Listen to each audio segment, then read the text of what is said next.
Hello, everybody. Welcome to a fanfiction reading called Hogwarts, School of Prayer and Miracles.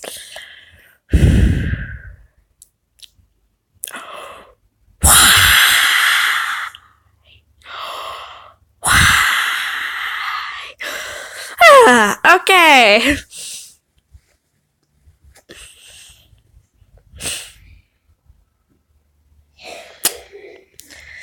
Alright, so first let's start off with the amazing introduction of the author's note, because we always need that. Wow, this was back in 2014. Hello, friends. My name is Grace Ann. I'm new to this whole fanfiction thing, but recently I've encountered a problem that I believe this is the solution to.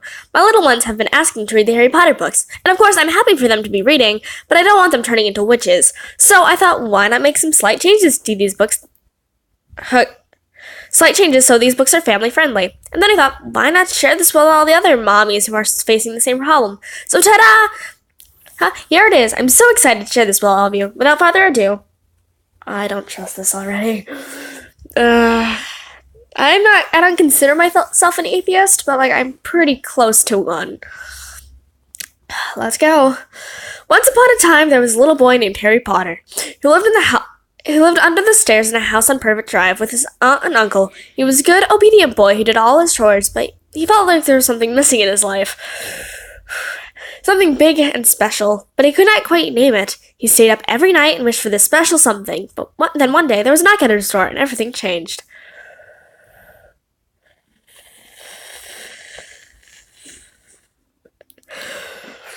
Answer the door, Harry, his Aunt Petunia, a career woman, barked from her armchair. A career woman? Women are no longer allowed to have careers.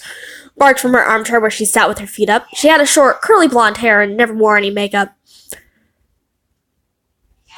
Not wearing makeup is a sin, apparently. Only to this place, I bet. Uncle Vernon nodded sheepishly from the kitchen and put a tray of moist, chocolatey brownies in the oven. Shouldn't you be doing that? Oh my god! Oh god, misogyny. What the fuck is up with Christian parents' misogyny?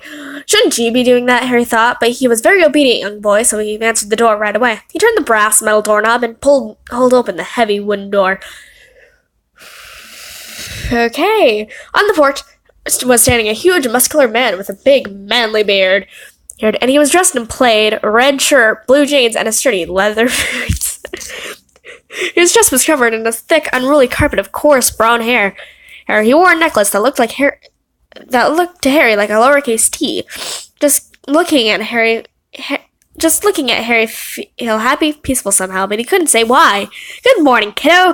The man greeted and smiled at Harry. He had his peaceful, friendly sort of face. He said, "You knew you could trust. My name is Hagrid. Can I speak to your mommy and daddy?" That is such a weird thing. Please never say that. "I don't have a mommy or daddy," Harry replied sadly, and looked at his raggedy old shoes that were blue. Perhaps that was why he felt so lonely, he thought. Not for the first time. Maybe that always was missing, a mommy and daddy. But no, that was not quite right. "I don't know how you feel about that paragraph. I'm so sorry to hear that," Hagrid uttered apathetically. "You can speak to my auntie and uncle," Harry retorted politely, blinking his big, blue, childlike eyes. "Doesn't he have green eyes, bitch?" "He has green eyes!" "What do you want?" Aunt Petunia appeared through the door with her narrow, suspicious eyes, and she was wearing a baggy, unflattering pantsuit. Girls can't wear pantsuits. "Hello, neighbor.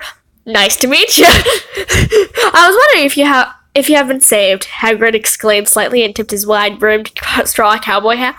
What the fuck is up with Hagrid? Aunt Petunia laughed gravely and leaned forward on her sturdy, practical boots. "Saved? Don't tell me you're one of those Christians." Oh my god. Oh my god. Harry did not know what that word meant, but Hagrid's smile was the most peaceful smile he had ever seen. It made Harry feel warm and happy inside.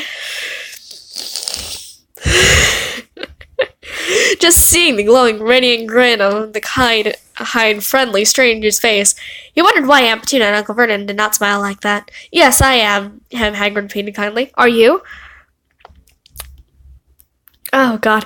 Aunt Petunia laughed again and stuck her pointy, sharp nose in the air. "We are too smart for that. Haven't you read Dawkins? God is dead. Dawkins proved that. And would you who like us to educate you on the Dawkins.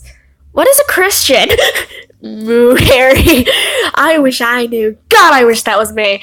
Harry queered innocently. Aw, Harry's so fucking innocent, despite being a fucking 11-year-old.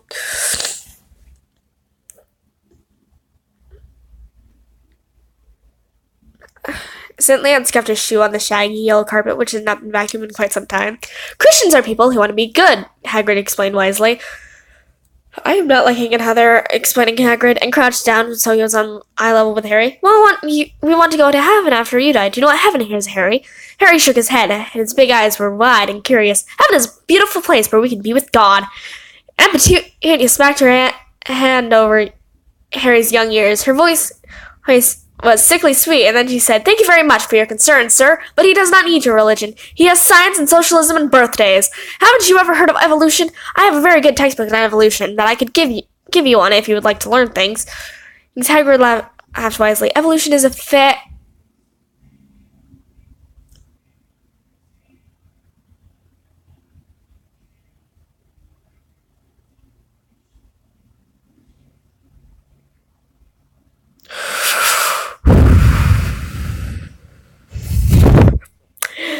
I can't believe I'm saying this. God save me. Evolution is a fairy tale. You don't really believe that, do you? Yes, I do, Aunt Petunia screeched. Well, then prove it. Prove God exists. Aunt Petunia could only stare at him, and her big mouth hung open dumbly. Here she thought she was so educated, and always demanded that Christians prove why they believed in. But she didn't even prove her own religion. It was then that Harry knew who the smart one here was.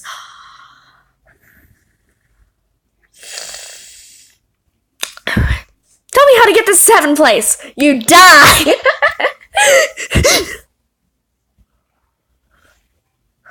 Harry cried wistfully, clapping his hands together. Sometimes the wisdom of little ones is really amazing. We think we grown-ups know it all, but then God speaks through the mouths of little ones and shows us that we're all morals, struggling on the path of life. Humility. All you have to do is be saved. Do you want to be saved? I do! That sounds very, very pedophilic. Oh God, this is going way more into territories that this was not being. Down. Then pray the sinner's prayer. What?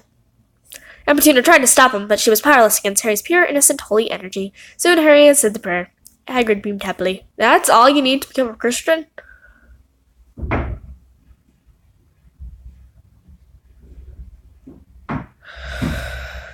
You're a Christian now, Harry, Hagrid cried proudly. Harry smiled, then interrogated.